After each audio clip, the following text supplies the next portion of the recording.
Alhamdulillahirabbil alamin wassalatu wassalamu ala asrafil anbiya'i wa imamil mursalin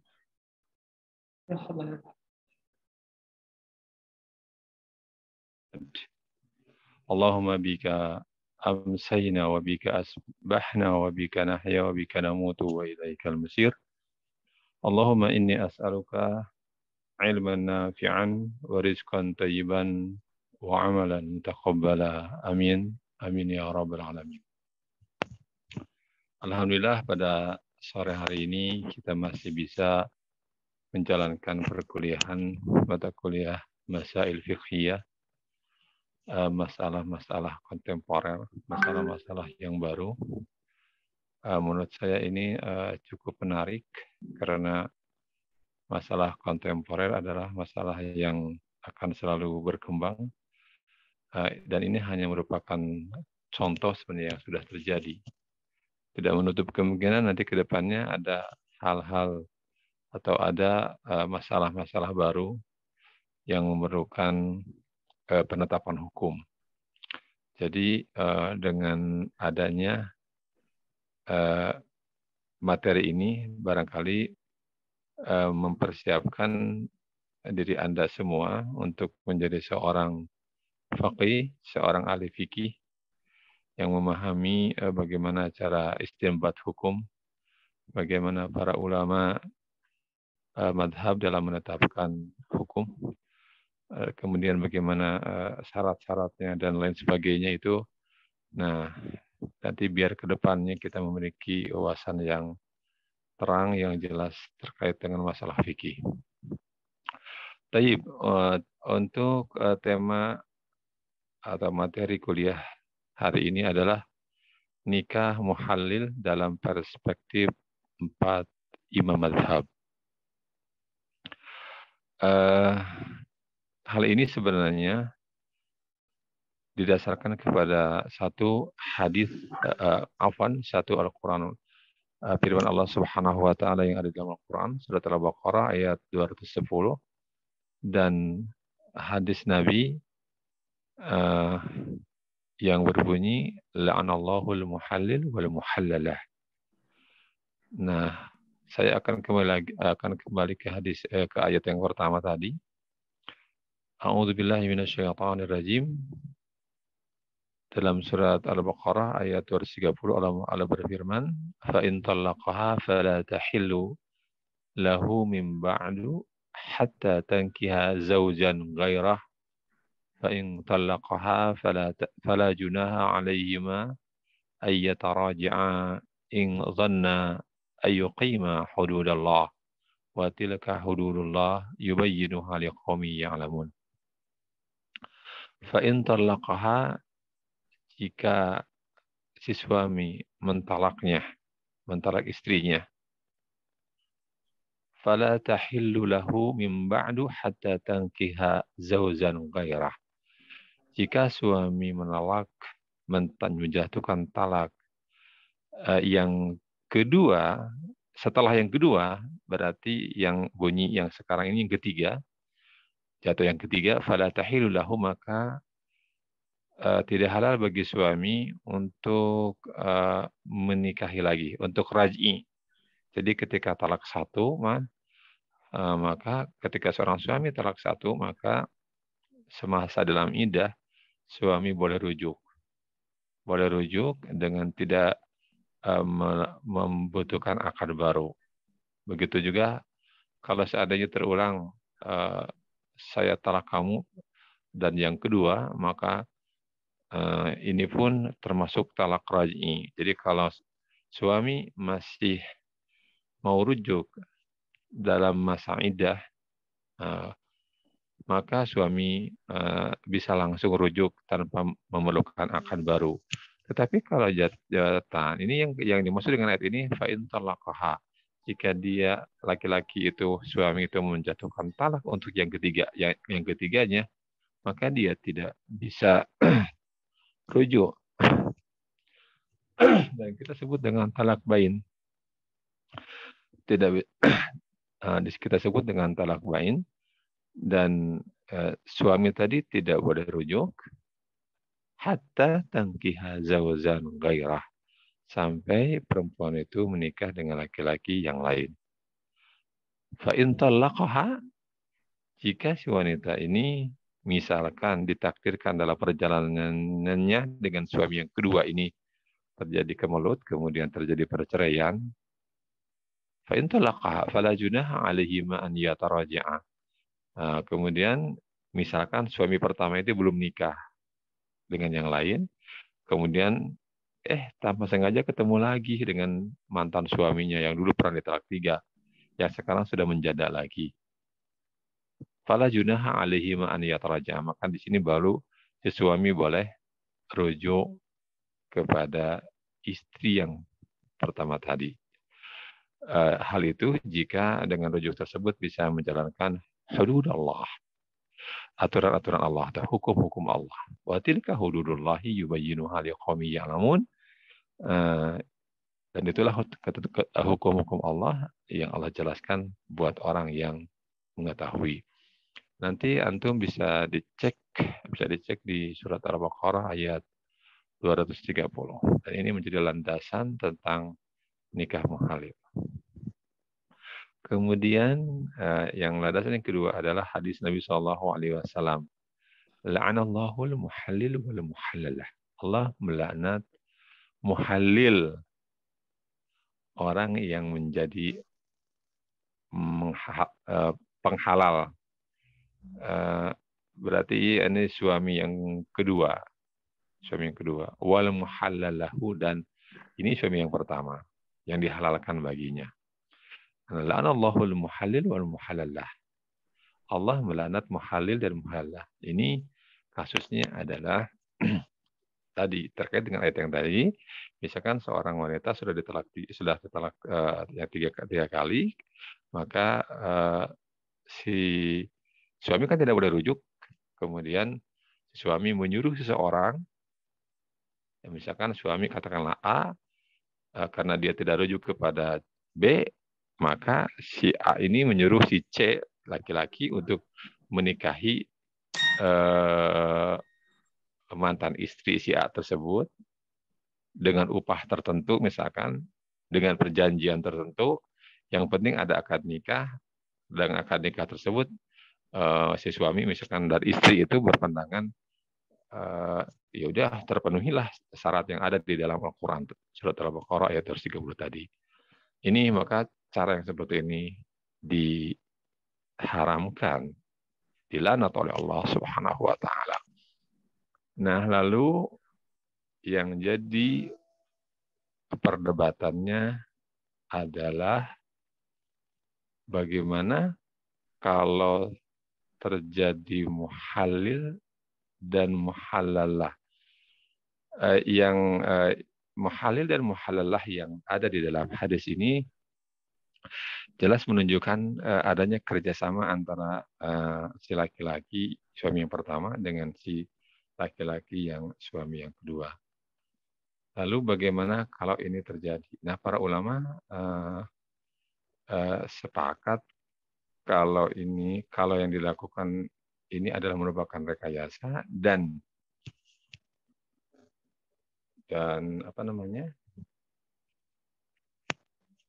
pernikahan ini dilakukan tidak sampai duhul. Nanti memang di dalam perdebatan ini perbedaan pendapat para ulama akan mengerucut ke masalah apakah nikah muhalil dan muhalalah itu sah atau tidak, gitu loh. Lalu bagaimana konsekuensinya terhadap pernikahan yang kedua tadi, muhalalah. Oke, nah, ini gambarannya. Jadi nanti akan lebih jelasnya nanti dalam perdebatannya di dalam perbedaan pendapat yang disampaikan oleh para teman-teman. Saya agak sedikit menahan diri untuk menjelaskan secara detail sebenarnya, biar nanti teman-teman lebih leluasa untuk menyampaikan materinya. Tapi sekali lagi saya tidak ingin terlalu berpanjang lebar memberikan mukadimah ini, biar nanti teman-teman para pemakalah bisa mengelaborasi, bisa memberikan pemaparannya lebih leluasa lagi, lebih lebih detail lagi. Barangkali itu saja sebagai pengantar saja, sebagai mukaddimah dari judul kita hari ini. Tayyib, kepada pemakalah, waktu dan tempat kami persilahkan. Tapi sebelumnya saya ingin tahu siapa hari ini?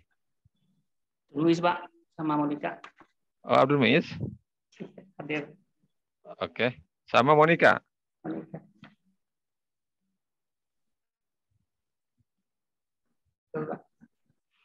Tayyib, silakan Ahmuis sama Monica.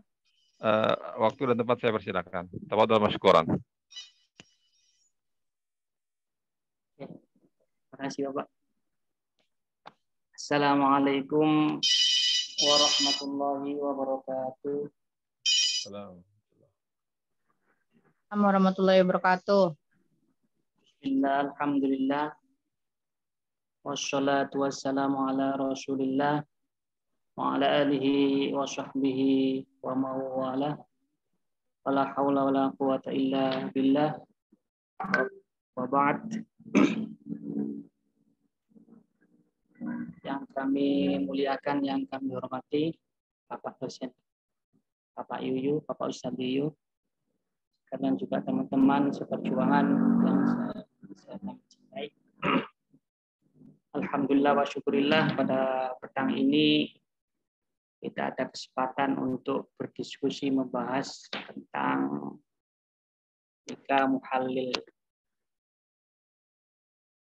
Jadi sebagaimana yang dimuqaddimah oleh Bapak Ustadz Yuyu, saya kira bukan muqaddimah ya, tapi sudah penjelasan. Saya kira teman-teman sudah punya gambaran bagaimana tentang nikah muhallil. Jadi proses nikah muhallil sebagai Mbak Monica bisa Pak PPT-nya Mbak Monica. Ya. Mohon maaf, masih ada yang perlu dikasih. Ada yang bisa bantu? Ini minta tolong. Saya bisa sih, tapi nggak terbiasa. Saya mana coba saya segera. Oke ya. Sudah kelihatan, maaf. Sudah. Ya. Terima kasih. Oke, coba. Poin pertama, Mas, pendahuluan, Mas. Ini ya, banyak di kalangan kita, kelihatan masalah nikah ini atau talak ini sederhana. Tapi realita di lapangan itu banyak yang tidak tahu. Saya aja sering ngetes teman-teman sekantor tentang saya kasih atau sebuah permasalahan, mereka gelagapan masalah jawab. Apalagi yang lebih-lebih masalah tolak atau nikah. Dan kebetulan pagi tadi itu saya baca artikel di detik.com yang lagi viral tentang masalah siapa itu Lesti sama Bilar ya. Tapi saya tidak mensoroti tentang itunya, tapi ada poin yang bikin saya itu terperangah kaget gitu loh. Wah, ini kalau sampai dibaca umum ini bisa menimbulkan paham yang salah dan menyesatkan. Di situ ada poin begini. Kalau tidak salah ya, atau Lesti Bilar itu sempat menjatuhkan talak kepada Lesti Bilar karena pertengkaran. Dan setelah talak mereka baik-baik saja, artinya mereka berhubungan kembali sebagaimana layaknya suami istri. Karena kata pengacaranya, karena menurut mereka masih talak 1 itu masih baik-baik saja, tidak ada larangan apapun gitu. Kecuali kalau sudah talak 3 berarti sudah ada larangan untuk hal-hal yang biasa dilakukan. Ini kan sangat berbahaya sekali artikel seperti ini itu. Dan dibaca oleh umum. Bahkan kalau talak 1 ya sudah, mau talak 1, mau talak 2 itu sama. Kalau sudah talak ya talak.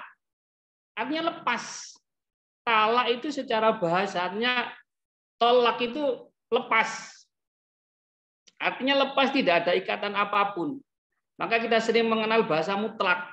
Wah, ini sudah mutlak. Artinya mutlak itu lawan katanya adalah muqayyad.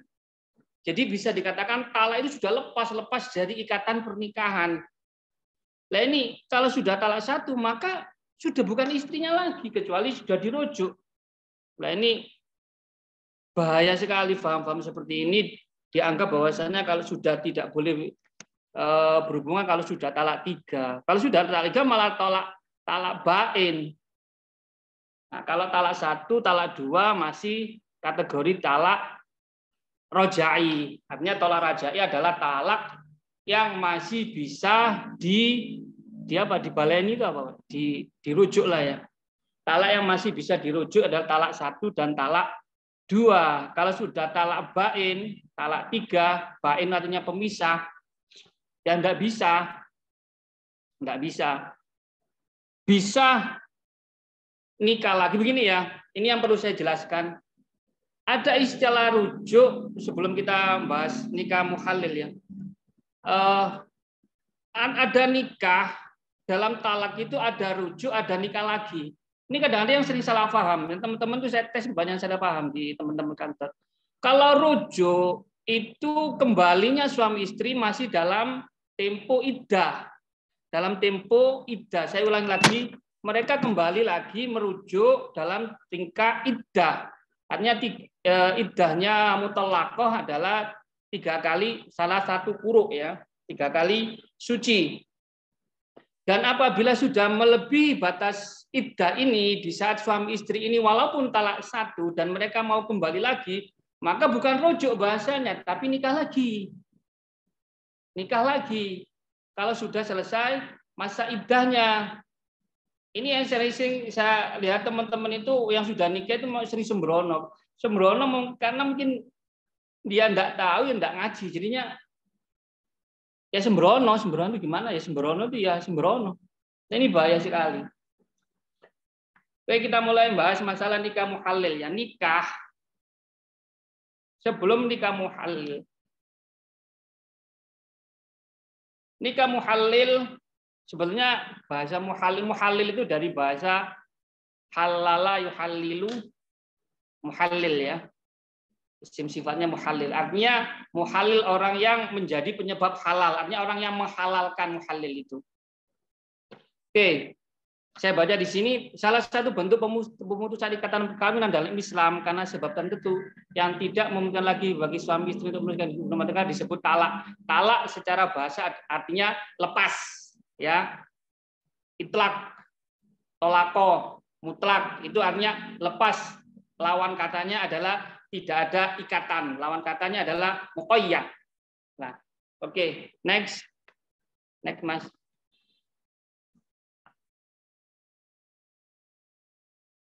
Nah, seperti yang kita jelaskan tadi, dan seperti yang dijelaskan oleh Pak Ustadz dosen tadi, at-thalaqu marratan fa imsakum bi ma'rufin aw tasrihum bi ihsan. Jadi talak itu hanya 2 kesempatan. Hanya 2 kesempatannya. Mentalak itu juga bukan mainan, tapi juga Islam ngasih toleransi. Mungkin suatu saat dalam kehidupan rumah tangga itu ada ya namanya dinamika rumah tangga, pasti ada problem-problem yang kadang-kadang melewati batas, atau kadang-kadang orang itu keceplosan, atau kadang-kadang apa ya, satu golongan atau seseorang menganggap talak itu kadang-kadang merupakan solusinya begini. Kadang-kadang biar introspeksi lah masing-masing. Kadang-kadang gitu. Tapi itu kesempatan, kita dikasih kesempatan hanya at-thalaqu marratan, hanya 2 kali. Hanya 2 kali. Oke.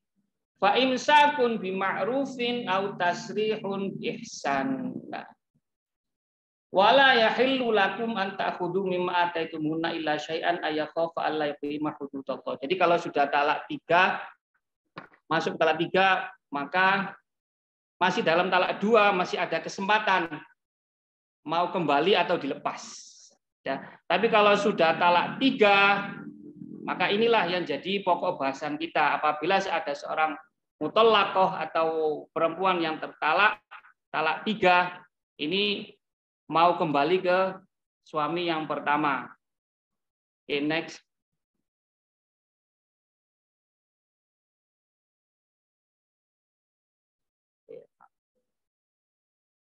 Fa in talaqaha fala tahillu lahu min ba'du hatta tankiha zaujan ghairah. Ini sebagaimana yang dijelaskan oleh Pak Yuyu tadi.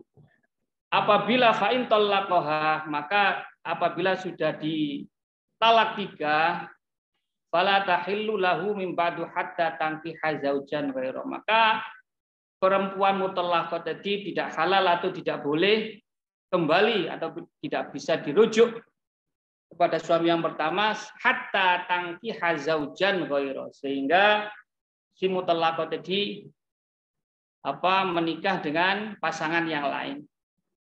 Oke. Ini ada kata-kata zauj juga ya. Zauj itu sebetulnya kalau dalam bahasa itu bukan merupakan bahasa suami istri. Tapi zauj itu dari kata secara bahasa zauj, zija atau azawaj ya. Itu artinya sebetulnya pasangan. Pasangan mau laki, mau perempuan, mau hidup, mau tidak hidup itu dinamakan zaujiyah atau berpasang-pasangan. Seperti aku berpasangan dengan kamu, itu kan termasuk zaujiyah. Atau matahari pasangannya rembulan itu zaujiyah juga. Atau siang pasangannya malam itu zaujiyah. Cuma kadang-kadang kita mengistilahkan kata zauj itu terfokus pada suami istri. Kalau laki-laki atau suami dikatakan zauj, kalau perempuan dikatakan zaujah, itu sebetulnya hanya pada kasus ilmu warisan saja. Jadi untuk lebih menggampangkan, kalau zaujah itu dikatakan istri, kalau zauj itu suami. Jadi secara bahasa sebetulnya pasangan itu zauj itu mengandung pengertian ya suami ya istri. Nah, kita kadang-kadang kalau ada kata zaujah itu lebih sering kepada masalah faraid atau pembagian warisan. Jadi untuk membedakan zauj ini adalah pasangan, bisa suami, bisa istri. Makanya kita sering mengatakan Sayyidah Aisyah zaujun Nabi. Kok enggak zaujatun Nabi kan? Karena di situ zauj itu tidak ada istilah muannas atau mudzakkar. Jadi zauj itu ya zauj pasangan. Tidak harus kalau perempuan Sayyidah Aisyah zaujan tidak. Oke. Itu dari kata zauj ya. Tankiha zaujan ghairu, maka si perempuan tadi boleh kembali atau menikah lagi terhadap suami pertama apabila si mutallaqah tadi menikah dengan orang lain. Terus fa in tallaqaha. Oh, maaf. Saya kira layar sentuhan saya. Laptop saya. Oke. Fa in tallaqa fala junaha alaihima ayataraja in dhanna ayuqima hududallah. Apabila fala junaha alaihima, maka apabila sudah tercerai fala junaha, maka tidak ada dosa bagi keduanya, yaitu bekas suami pertama dan istrinya untuk kawin lagi, tapi dengan syarat indonna ayyuqima hududallah. Ini perlu digarisbawahi ya. Indonna ayyuqima hududallah. Wa tilka hududullah yubayyinuha liqaumi ya'lamun. Terus next.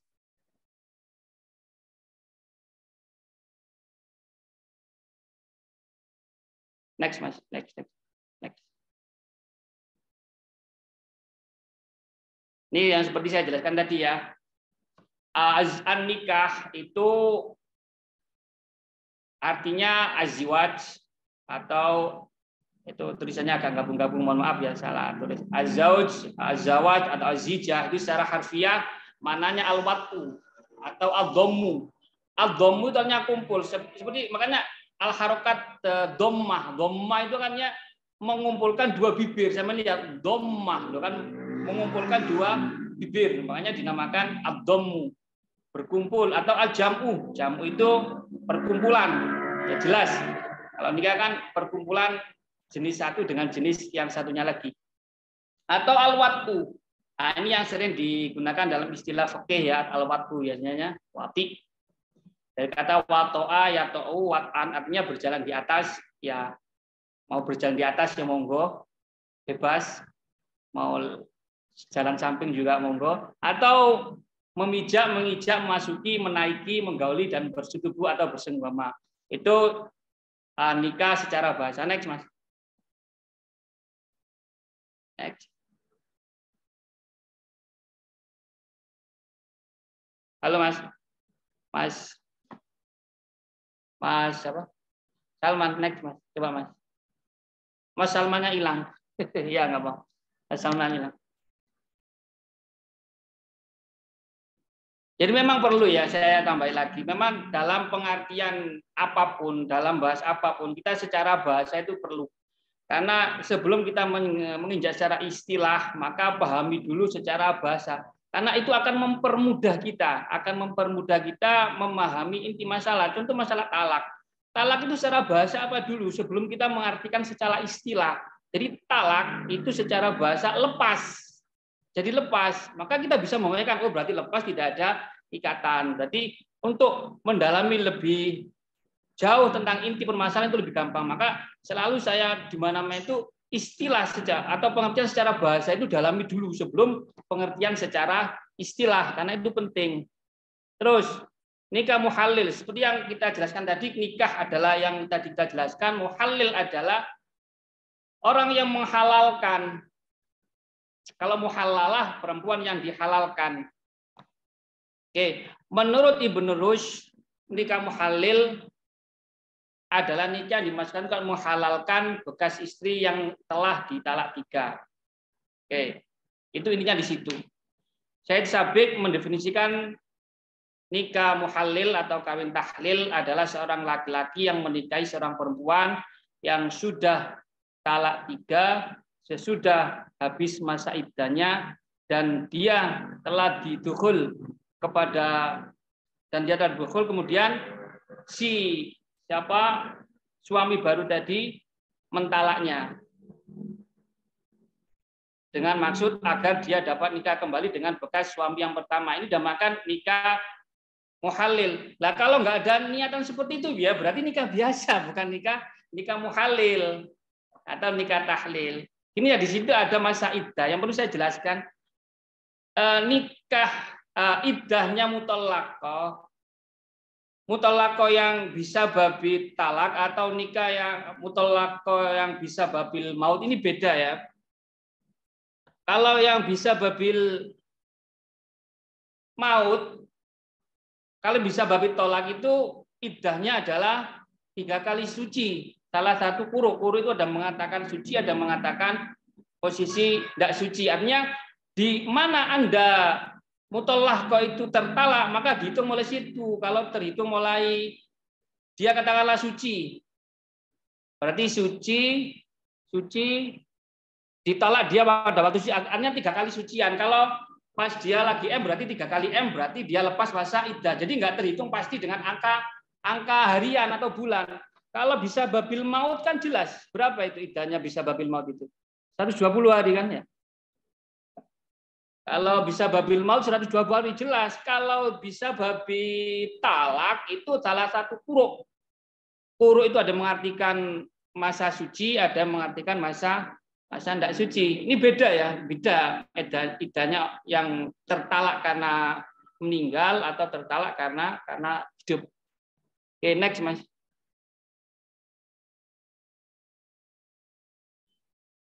Next. Oke, yang kita bahas sekarang kita mulai ke intinya juga ya. Kita menganalisis pandangan para imam mazhab tentang nikah muhalil ini.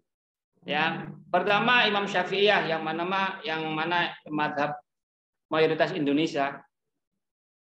Mazhab Syafi'iyah mengatakan apabila ada seorang laki-laki menikah dengan seorang wanita yang sudah ditalak 3 oleh suaminya.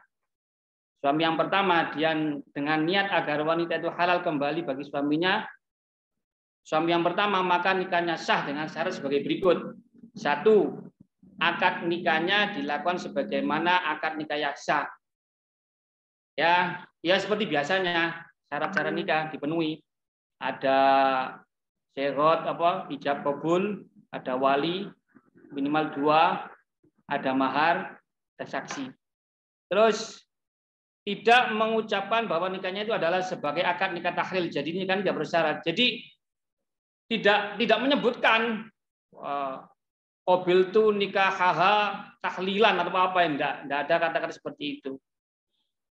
Terus selanjutnya C, laki-laki yang kedua telah mengerti masalah nikah walaupun belum dewasa. Jadi dia tahu posisinya dia itu apa. Saya akan menikah dengan siapa itu tahu. Terus selanjutnya adalah telah melaksanakan persetubuhan secara wajar. Jadi telah dilakukan persetubuhan secara wajar. Artinya masuknya burung dalam sangkar. Terus next. Ya. Oke, sekarang kita menurut siapa? Mazhab Hanafiyah. Mazhab Hanafiyah. Menurut mazhab Hanafiyah, apabila seorang laki-laki menikah dengan seorang wanita yang sudah ditalak 3 dengan maksud agar dia halal bagi suami pertamanya, maka nikahnya sah dengan syarat sebagai berikut. Ada syaratnya. Akad nikah yang dilakukan sebagaimana akad nikah yang sah. Terus suami telah dukhul dengan istrinya sebagaimana mestinya, jadi tidak halal bagi suaminya pertama kalau tanpa dukhul dengan semata-mata akad saja, maka dukhul yang sah ya. Dukhul itu apa? Dukhul itu ya masuknya burung dalam sangkar. Terus C, dukhul yang dilakukan itu mewajibkan mandi, jadi dukhul yang sempurna. Jadi bukan mainan, dukhul beneran. D, yakin benar bahwa telah dukhul pada tempat semestinya, artinya tidak ragu-ragu. Mungkin dia main di tempat gelap apa gimana, itu benar belakang apa depan lah. Itu jadi tidak boleh ada keraguan. Jadi dipastikan memang benar masuknya burung dalam sangkar dan dia masuk pada tempat yang semestinya. E, telah diceraikan dan telah habis masa iddahnya. Maka ini boleh dengan syarat yang telah diuraikan tadi. Terus selanjutnya dipersilakan kepada pendamping saya, Mbak Monika Fitri.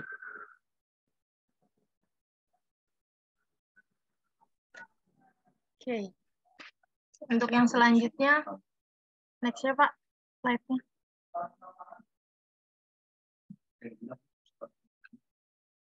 Selanjutnya yaitu tentang mazhab Malikiyah, bahwasanya menyatakan apabila seorang laki-laki kawin dengan seorang wanita yang sudah ditalak 3 dengan maksud untuk menghalalkan wanita itu kembali bagi suami yang pertama, maka akad nikahnya itu fasik dan tidak boleh didukhul, tetapi nikah itu sendiri jadi batal seluruhnya. Demikian juga kalau seseorang mensyaratkan nikah itu nikah tahlil, maka nikah menjadi fasah tanpa talak. Demikian juga apabila dia mengikrarkan syarat tersebut sebelum akad, maka akad nikahnya menjadi fasah. Sebagaimana halnya dia mensyaratkan tahlil di dalam akad tersebut. Kemudian yang selanjutnya mazhab Hanbaliyah menyatakan bahwa apabila seseorang laki-laki kawin dengan seorang wanita yang sudah ditalak 3 oleh suami yang pertama dengan maksud agar dia dapat kembali kepada istrinya yang pertama atau ditegaskannya betul syarat itu di dalam akad nikah dan telah disepakati, jadi umpamanya itu bersama istrinya itu dia mau bersama lagi gitu. Kemudian walinya dengan begitu dia bersama dengan walinya dan tidak pernah dicabut dari akad tersebut, maka dikatakan batal nikahnya. Sehingga bagi istri dan juga suami yang pertama itu tidak halal lagi. Hal ini sesuai dengan hadis riwayat Ibnu Majah yang menyatakan laki-laki itu sama dengan kambing jantan yang dipersewakan.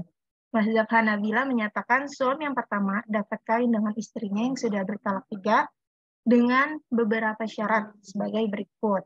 Yang pertama adalah poin A, yaitu akad nikah pada suami yang kedua telah dilaksanakan secara wajar dan sah, tidak terdapat padanya beberapa ketentuan syarat, termasuk juga tidak diniatkan untuk mentalaknya. Jadi bukan perihal dia mentalak terus mau menikah lagi gitu, enggak kayak gitu. Jadi tidak diniatkan untuk mentalaknya. Kemudian yang kedua adalah suami yang kedua telah dukhul dengan istrinya tersebut pada tempat yang semestinya. Tidak cukup hanya dengan telah diadakan akad nikah atau telah berhalwat atau telah mubasyarah bermesra-mesraan dengan suaminya yang kedua, tetapi tanpa dukhul. Kemudian yang ketiga yaitu dukhul yang dilakukan tersebut telah mengeluarkan mani secara wajar. Kemudian yang keempat adalah pada waktu dukhul istri tersebut tidak berhalangan untuk melaksanakan dukhul. Artinya tidak pada saat tidak boleh dilakukan hal tersebut. Jadi oleh karena itu tidaklah sah kalau pada waktu duhul istri tersebut dalam keadaan haid, nifas, puasa, kemudian dalam keadaan ihram. Dari penjelasan beberapa imam tersebut, maka dapat disimpulkan bahwa Imam Malik itu berpendapat bahwa nikah muhalil ini dapat dibatalkan. Kemudian kalau Abu Hanifah tadi berpendapat bahwa nikah muhalil itu sah. Adapun mazhab Hambaliyah berpendapat bahwa akadnya itu rusak dan batal sehingga perkawinan selanjutnya oleh suami pertama tidak sah. Kemudian pendapat Imam Syafi'i menunjukkan bahwa jika seorang istri yang telah dijatuhi talak 3 kemudian menikah lagi dengan laki-laki lain, keduanya menikah atas dasar kehendak kedua belah pihak, bukan atas dorongan atau suruhan dari mantan suaminya. Dan suami yang baru melakukan tersebut sebagaimana layaknya suami istri, maka pernikahan yang demikian adalah sah.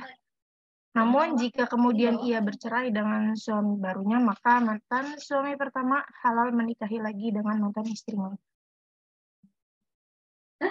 Jadi kurang lebih seperti itu penjelasan dari kami perihal tentang pernikahan nikah muhalil ini.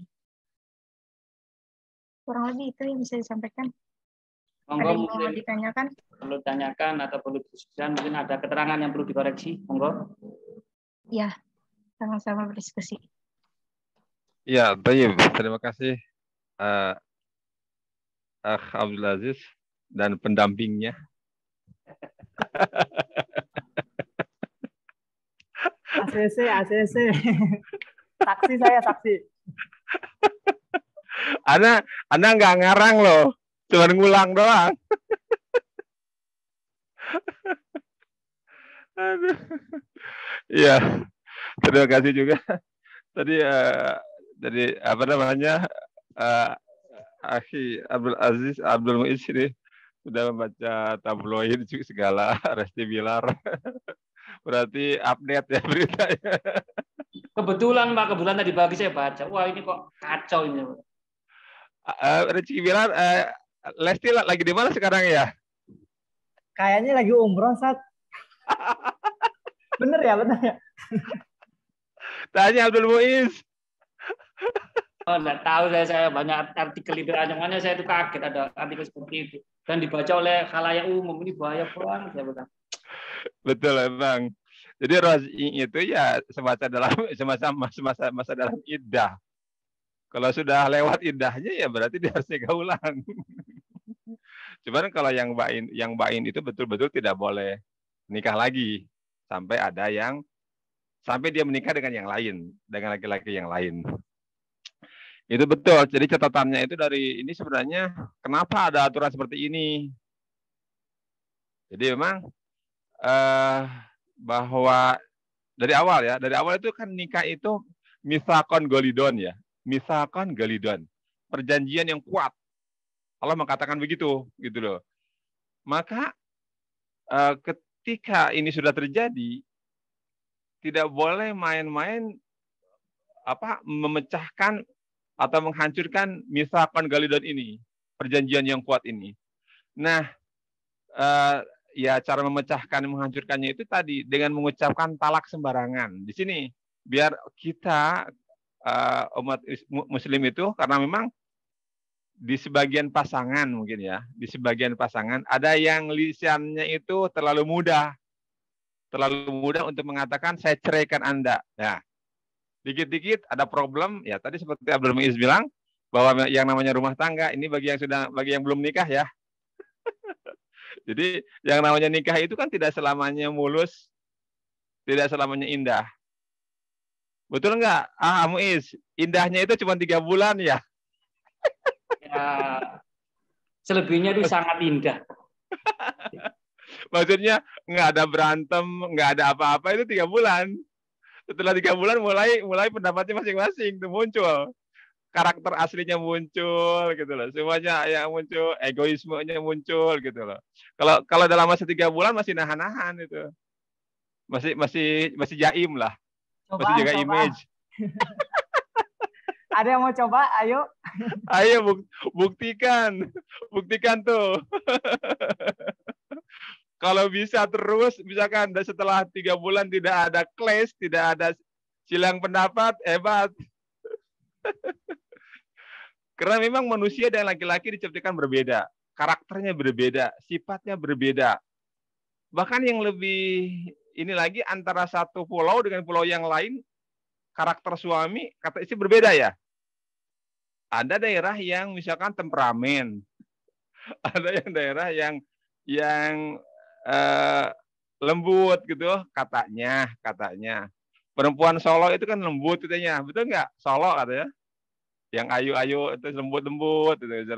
Jadi kalau ngomong itu diatur gitu ya gitu terus. Ada daerah yang gitu. Aduh. Nah, untuk menjaga agar mitsaqon golidon, ikatan pernikahan ini terjaga, terawat dan tidak sembarangan, hati-hati loh. Anda dikasih cuma 3 kesempatan. 1, 2 masih raj'i, yang ketiga Anda nggak bisa rujuk. Kemungkinan nggak bisa rujuk. Betul ada boleh rujuk dengan catatan ada yang menikah, ya yang menikah laki-laki lain. Tapi kan itu sangat kemungkinannya sangat kecil. Bagaimana kalau suami yang kedua itu setelah menikah keenakan? Dan banyak kayak gitu, Tat. Memang awalnya mau nikah mukhalil, ternyata sama yang kedua itu enjoy dan nyaman. Akhirnya yang suami pertama gigit jari. Ya, gigit jari betul, nggak dilepas. Jadi kalau misalkan begini, misalkan ada si A menikah, sudah talak bain 3 kali, oke?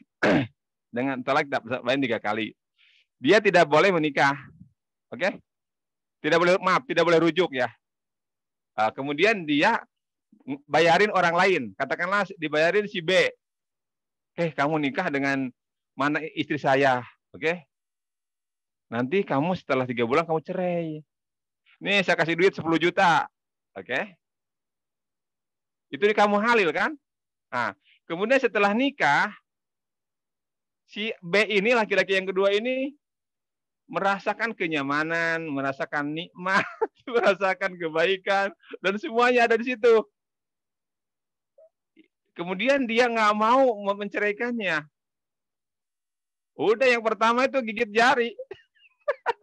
Udah keluar uang, si cewek juga nggak dapet, udah. Ya masalah mas, semuanya gitu loh. Dan bagi si A ya, bagi si B yang tadi yang menikahi, ya sah buat dia. Secara hukum yang disampaikan tadi dalam perdebatan para ulama. Itu barangkali komentar dari saya sebelum masuk ke pertanyaan. Barangkali sekarang pertanyaan sudah numpuk nih. Silakan. Man yuridu an yas'al. Siapa yang ingin bertanya? Saya. Dan belum nikah, Chan. Nggak apa-apa, saya mau cerai duluan aja. Sekate. Oke, baik. Bismillahirrahmanirrahim. Siapa ini? Budi Chandra, Ustaz. Budi Chandra, teman-teman. Terkait talak ini kan, apakah gitu ketika seorang ingin melakukan talak dengan sebuah ucapan, apakah itu sudah termasuk berbeda? Maksudnya di Indonesia gitu ya kan, kalau misalnya kalau orang di Indonesia pengen cerai harus ke pengadilan agama dulu kali ya gitu kan, harus siapin berkas-berkasnya mungkin gitu kan, Allah alam nggak tahu gitu kan. Nah apakah tanpa harus ke pengadilan agama itu, apakah itu sudah cerai gitu sebelum ngurus-ngurus berkasnya gitu? Bisa dipahami nggak? Bisa saya paham, Oke, terima kasih. Boleh bertanya nggak, nyambung pertanyaan Chandra? Boleh, silakan. Ini, Pak. Silakan. Pertanyaan saya satu gitu, maksudnya tentang hukum perdata. Ya kan tadi kan Chandra mengatakan boleh nggak sih tanpa pengadilan gitu kan. Nah, saya ingin menanyakan hukumnya gitu, maksud hukum secara perdatanya apa gitu. Kan sekarang kan kebanyakan gitu kan, banyak sekali yang menganggap enteng yang tadi yang Lesti sama Bilar gitu kan. tiba-tiba secara hukum perdata nyambung lagi gitu kan, gitu. Secara hukum perdatanya nyambung lagi gitu kan. Menurut pengacaranya udah 7 aja gitu kan. Padahal secara syariat kan nggak boleh dulu kan gitu. Secara syariat. Nah, menurut Pak Muiz nih, yang mungkin yang lebih yang sudah merasakan gitu kan. Saya belum merasakan, Pak. Jadi Ilyas ini belum pernah duhul ya? Belum.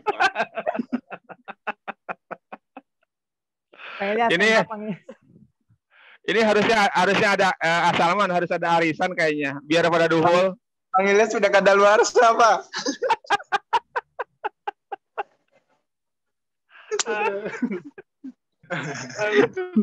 Jahat bang. Karena saya melihat undang-undang Republik Indonesia ya Pak ya.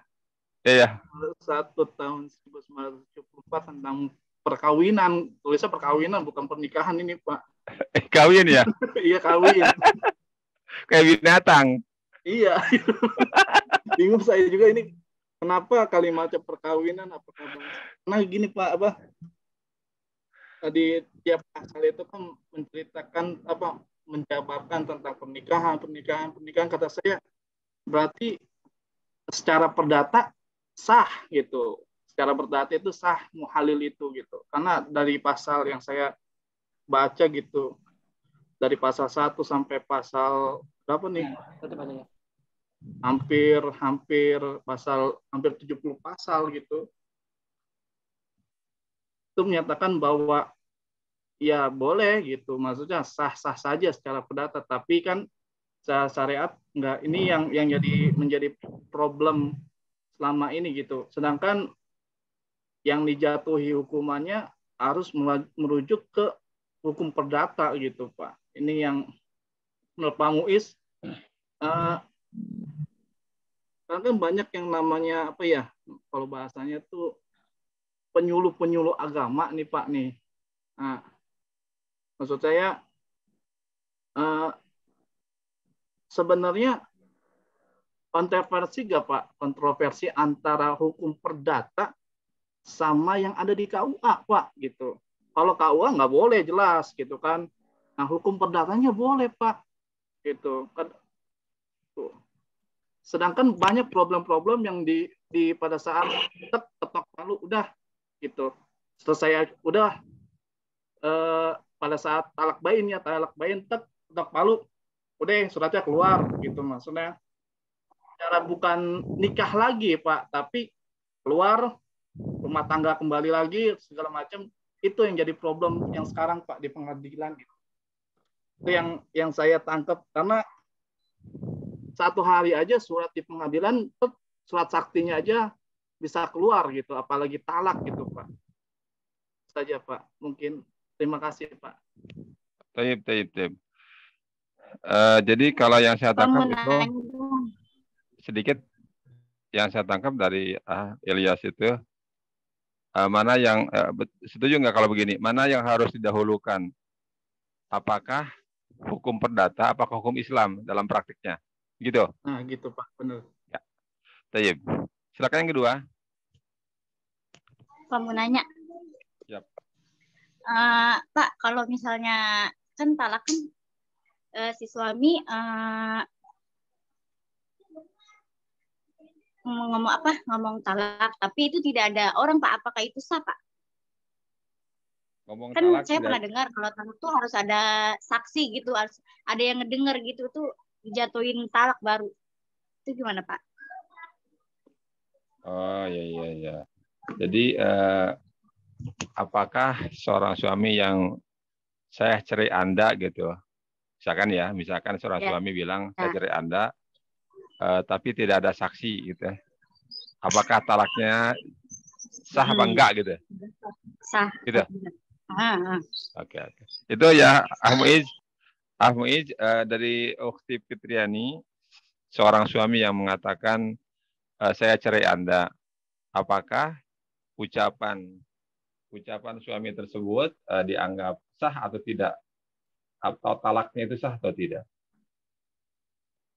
Silakan kepada Muiz untuk sedikit mencari jawabannya dulu.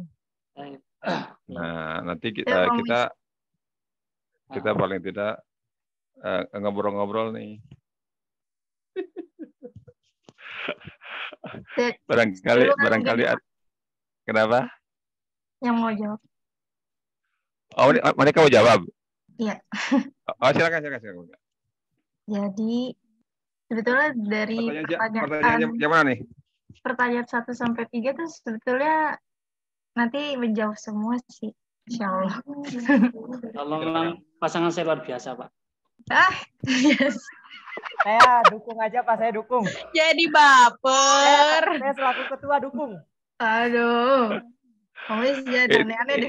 Itu ngarep.com katanya. Ini kan bahas nikah, Kak. Tafaul, Pak. Tafaulan.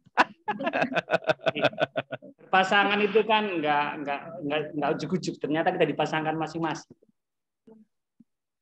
Itu dia. Tenang aja. Nanti juga datang. Jadi kalau dalam konteks di negara kita kan ada yang ada disebutnya itu kompilasi hukum Islam atau disingkat KHI. Nah, dalam dalam hal itu instruksi Presiden nomor 1 tahun 91 tentang penyebarluasan KHI tersebut menjelaskan bahwa perceraian karena talak dapat kita lihat dalam pasal 114.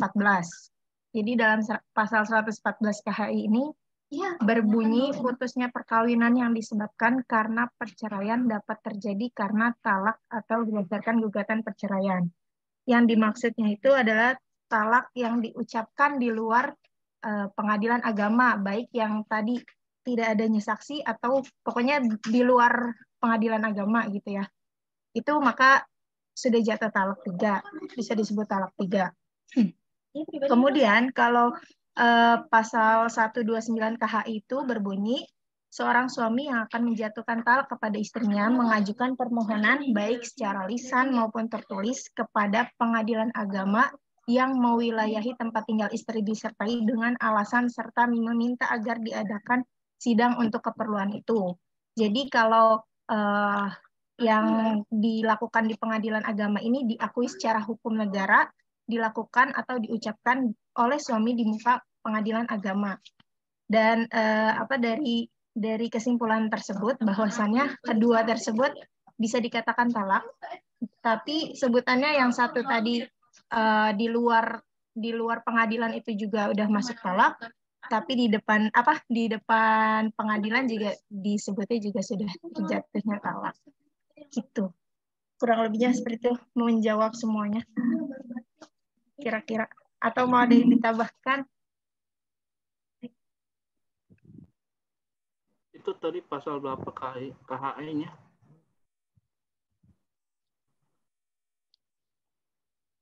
Pasal 41 apa? Soalnya kan tadi 114.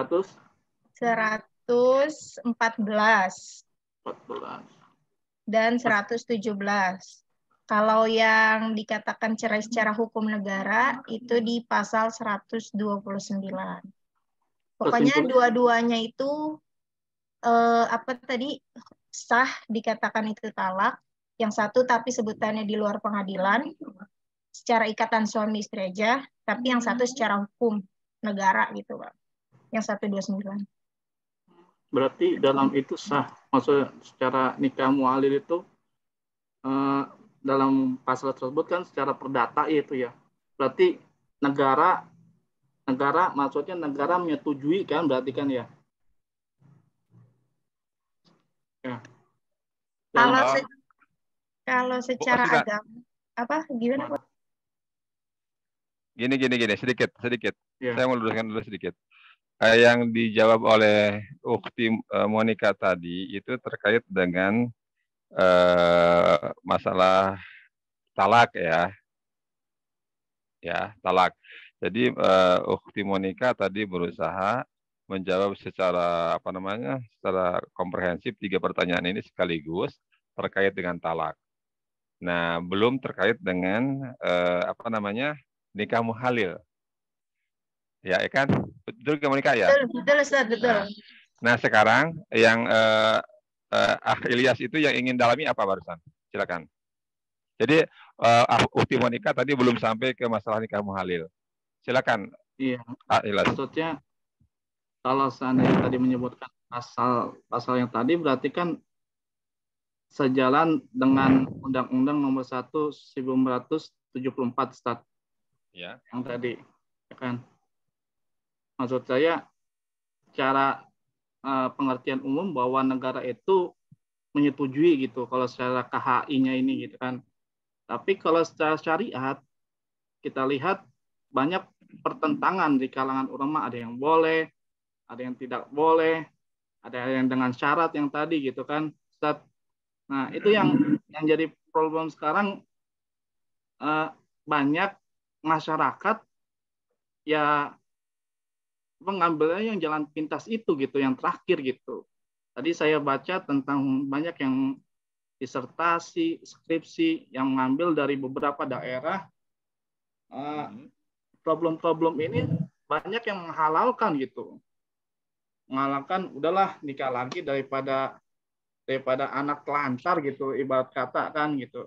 Tapi secara syariat tidak boleh ditentang gitu, Ustaz. Maksudnya ini yang jadi masalah, hukum perdata itu membolehkan gitu, Ustaz. Sedangkan KHI ini yang menjabarkan 1, 2, 3 dari pasal nggak boleh ditentang gitu. Mana yang kita pilih gitu?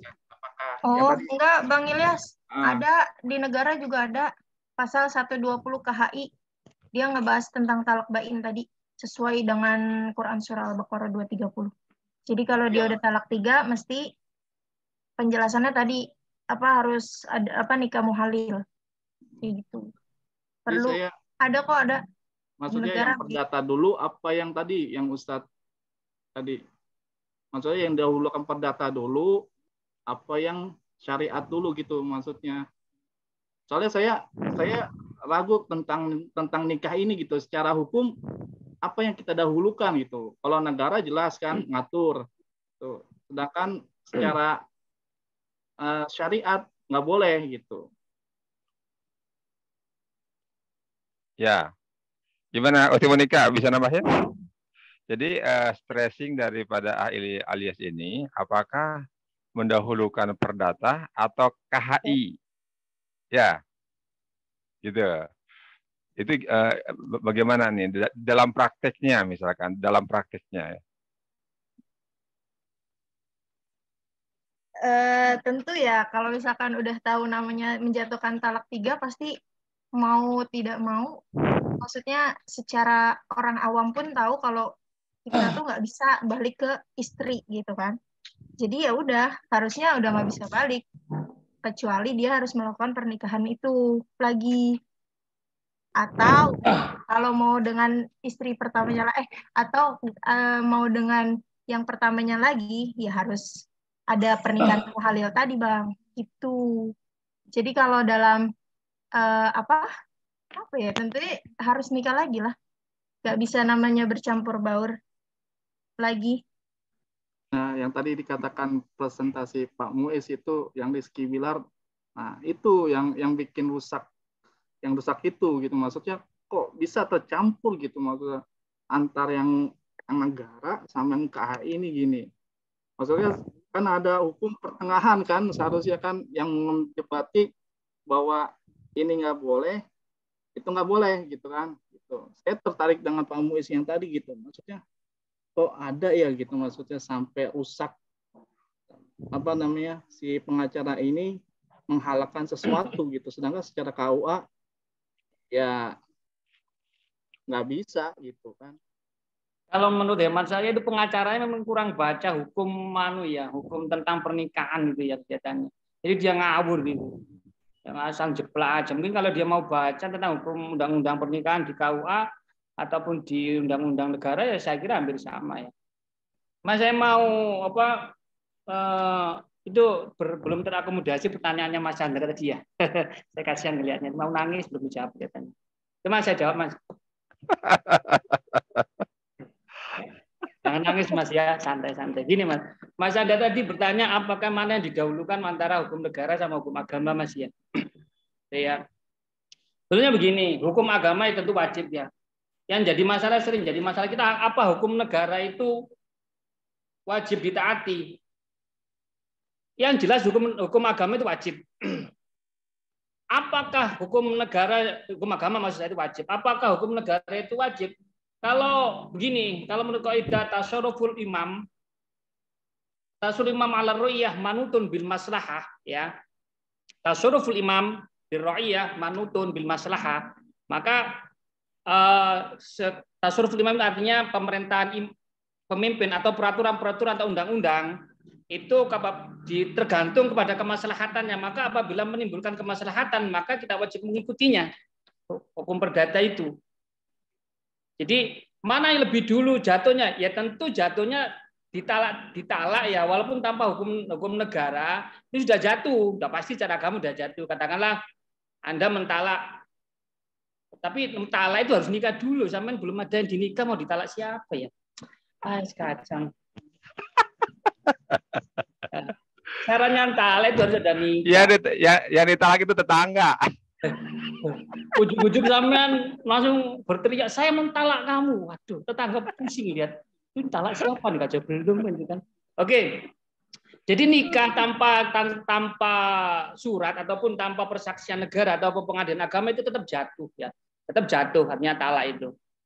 Dan nanti kalau negara, maka negara itu sifatnya meresmikan lah. Yang jadi mungkin menjadi kontroversi atau menjadi pertanyaan apakah wajib untuk melegalkan perceraian itu kan gitu kan? Nah, itu tergantung. Kalau menurut kaidah tasarruful imam bil ra'yah manutun bil maslahah, maka harus untuk apa? Untuk menolak fitnah, lidar fitan. Jadi kan saya sudah cerai nih, saya punya suratnya akta cerai ini kan lidafil atau lidar fitan. Maka hukumnya kalau melihat masalah itu maka hukumnya wajib. Tapi kalau sampai masalah jatuhnya nunggu negara apa sekarang, ya pada tertalak udah jatuh, cuma negaranya melegalisasi saja. Ya itu cukup ya. Jangan nangis Mas ya. Ya, jadi tadi sama seperti orang nikah tanpa catatan KUA sah enggak? Sah. Sah. Ya, sah. Itu jadi nanti misalkan Putri Nabita mau nikah, itu namanya nikah siri. Itu nikah siri, nah dilegalin sama negara. Belum dilegalin, tapi kartu nikah menjadi penting. Ya. Ketika nanti kalau punya anak atau berhadapan dengan imigrasi, udah nikah apa belum? Nah, itu menjadi penting gitu loh. Maka itu legalisasi itu bisa belakangan. Tetapi hal-hal yang terkait dengan urusan agama, maka ketika diucapkan sah nikah maupun tolak. Nah, tadi sedikit terakhir sebelum penutup. Jadi terkait dengan maka ini sebenarnya sudah terjawab tadi. Apakah perdata atau KHI yang didahulukan? Sebenarnya ya pasti KHI, kompilasi hukum Islam yang dipakai. Tapi memang tadi sudah disinggung sedikit oleh Muiz bahwa memang sebagian pengacara itu kan pada umumnya ya maaf, pada usaha itu kan memahami hukum Belanda, hukum KUHP, perdata pidana. Ada di antara mereka tidak memahami kompilasi hukum Islam. Nah ini parah di sini, sehingga ngomongnya ngaco, salah, tidak sesuai gitu loh. Nah itu jadi itu adalah merupakan kelemahan daripada pengacara itu sendiri. Ada sebagian pengacara, tetapi kalau pengacaranya yang baik, yang memahami tentang kompilasi hukum Islam, pasti mereka akan berpegangan, apalagi berpegangan kepada kompilasi hukum Islam atau syariat, apalagi pengacaranya yang betul-betul memahami al-ulum asy-syar'iyyah, itu lebih bagus lagi. Tapi saya pikir maaf, ini maghrib sudah dekat sekali. Saya pikir untuk diskusi hari ini cukup sekian. Mungkin untuk nanti lebih jelasnya Anda bisa baca makalah atau PPT, sehingga nanti mungkin bisa direnungi kalimat per kalimat, kata per kata dari apa yang disampaikan hari ini. Terima kasih kepada Abdul Muiz, juga kepada pendampingnya Ukhti Monika. Aduh, pendamping sementara maksud saya di sini aja. Di luar Monika sudah ada calonnya kok. Atamanna. Teman Nggak tahu. Iya. Kemudian juga terima kasih kepada Budi Chandra, kepada ada Ilyas tadi, ada Fitri, jadi ada Gunadi, ada tadi ada juga yang lainnya, ada Salman dan yang lainnya. Terima kasih kepada semua audien yang sudah menyampaikan, yang sudah menyimak dengan baik perkuliahan hari ini. Mudah-mudahan ada berkah, ada manfaatnya. Untuk pertemuan hari ini dari saya akan tutup dengan salam kepada Abdul Muiz. Nanti silakan di closing dan untuk membacakan kafaratul majlis. Dari saya, Assalamualaikum warahmatullahi wabarakatuh. Waalaikumsalam warahmatullahi wabarakatuh. Terima kasih Ustaz. Ada Mbak Monika, monggo yang menutup tadi yang buka tadi, sekarang Mbak Monika yang menutup. Langsung Ya, talak, Pak. Pak Muiz. Gak mau rugi. Bisa. Melengkapi. Oke, terima kasih teman-teman atas perhatiannya. Maka kita tutup pertemuan kali ini dengan mengakhiri dengan pembacaan doa kafaratul majelis. Subhanakallahumma wa bihamdika asyhadu an la ilaha illa anta astaghfiruka. Assalamualaikum warahmatullahi wabarakatuh. Waalaikumsalam warahmatullahi wabarakatuh. Waalaikumsalam. Syukran Ustaz, Pak Muiz. Afwan, jazakumullah khairan katsiran.